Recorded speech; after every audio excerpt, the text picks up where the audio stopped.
Fort Lauderdale is a wonderful place. It's known for its beaches, restaurants, and thriving nightlife. And our Inside South Florida correspondent, Miriam Tapia, caught up with Christiana Lilly, a local author who took the task of writing a book about 100 things to do in Fort Lauderdale before you die. Take a look. Hi friends, Miriam Tapia here. I'm at Riverwalk, Fort Lauderdale, as today I catch up with one local South Florida author and freelance writer, Christiana Lilly, who wrote 100 Things to Do in Fort Lauderdale Before You Die. It's a comprehensive guide to the Venice of America. We're gonna show you the best places to eat, drink, even learn some history here at History Fort Lauderdale. You don't wanna miss this, check it out. All right, I am with Christiana Lilly, author of 100 Things to Do in Fort Lauderdale Before You Die. It's a guide to the wonderful, great Fort Lauderdale. Tell me your inspiration behind writing the book.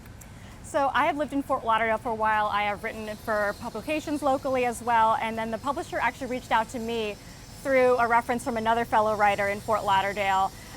We talked about, some of my ideas that I had for it, and I told them, the way that Fort Lauderdale, our community is, it should be greater Fort Lauderdale. Yeah. There's lots of places that aren't in Fort Lauderdale proper that need to be in the book, so it's greater Fort Lauderdale. I love it, and Fort Lauderdale is evolving. You can even hear the construction in the back. You see that there's apartments being built through and all that great stuff.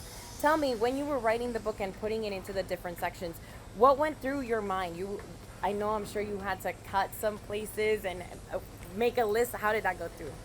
So it started over beers with my husband. We went to a restaurant and we were kind of brainstorming places that needed to be in there. And I had to really think, creatively about it because it's only 100. It sounds like it's a lot, but it's really only 100, right. Especially with our food and restaurant scene, having to think about a mix of new places that have really established themselves here, as well as places that have been around for decades and are just tried and true Fort Lauderdale institutions. Yeah, like History Fort Lauderdale. We're here, we're gonna go inside and we're gonna, bask in the beautiful greatness that History Fort Lauderdale has.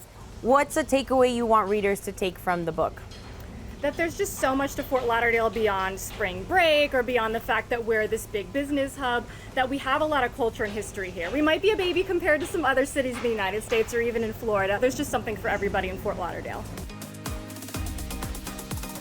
All right, Christiana, we are at History Fort Lauderdale. It's one of the places you recommend in the guide, in the book. Tell me why.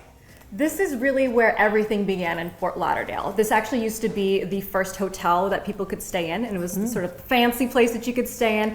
But if you're walking around here in the whole historical corridor here, you have Ivy and Frank Stranahan's house, you have the schoolhouse that she taught at with just 9 kids. So all the early families were living here, and there was also a trading post and the first post office in Fort Lauderdale. I love it. Sticking into the museum part of things, you're gonna have a book signing, because obviously the book is out, at NSU Art Museum. Tell me more about that. Yes, so the first Thursday of every month, this is a tip, you can actually go to the NSU Art Museum for free as part of their Sunny Days and Starry Nights programming, and I'm going to be there this Thursday, November 3rd from 4 to 7. Come out, get a book, get it signed, say hello, and then you can also enjoy all the exhibits that are there. I love it. If people want to know more information and get the book, where can they go? You can get a copy from Amazon, and you can also go into the stores at Barnes & Noble, and we're also working with locations throughout Greater Fort Lauderdale, such as hotels and gift shops, to get copies there as well.